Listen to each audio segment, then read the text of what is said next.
UGWUMBA.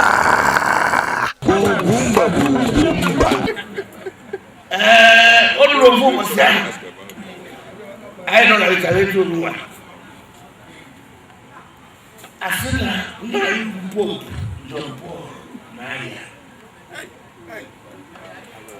no, I'm going to death. Now, you never put it so one thing. Robert, I am not that. All you didn't know why I feel. I just say, Boria. Takabalu, Malu, Takabalu. And somebody is to see Boria. Would get close at a I'm missing. I'm missing. I'm going to be my ass.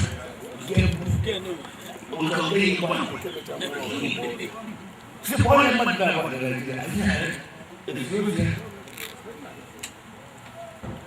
I'm not saying that look. That is the father. Can you tell what the point is? My care. Talk with every emotion. Can you hear a look? There was pulled the ball. The second is the other. Maybe I'm going.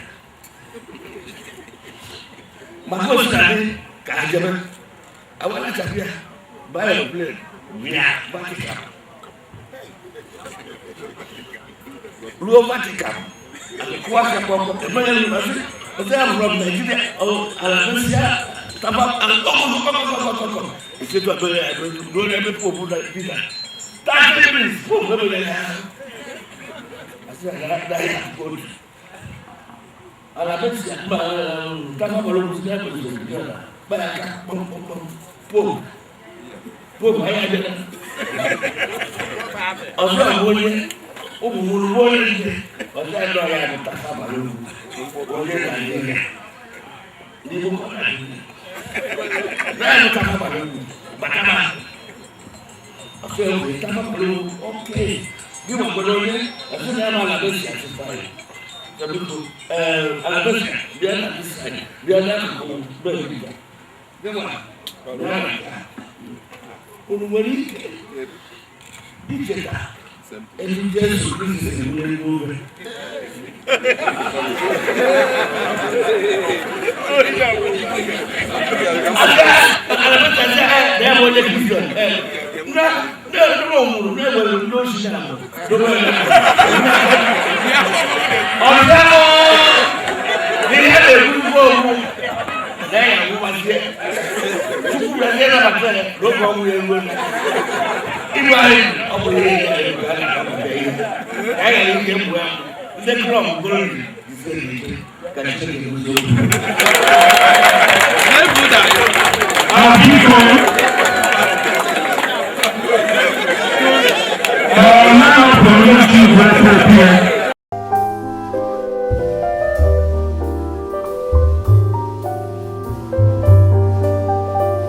Royal Francesco Furniture Company Limited is one of the foremost furniture making company in Nigeria. We started by importing high quality Italian furniture into the country. Today, we have brought back the same Italian technology into Nigeria. With our well-trained furniture makers, high quality materials and equipment, we ensure ruggedness, durability, and world-class products suitable for homes, schools, hotels, and offices. Our products can compete anywhere in the world, and moreover, they are pocket friendly. Visit our showroom today at number 109 Olojo Drive, Ojo Lagos, or number 116 Costain Road, Ojo Lagos. Our telephone numbers are 080-3321-3602 or 080-3404-1129. Royal Francesco, proudly Nigeria.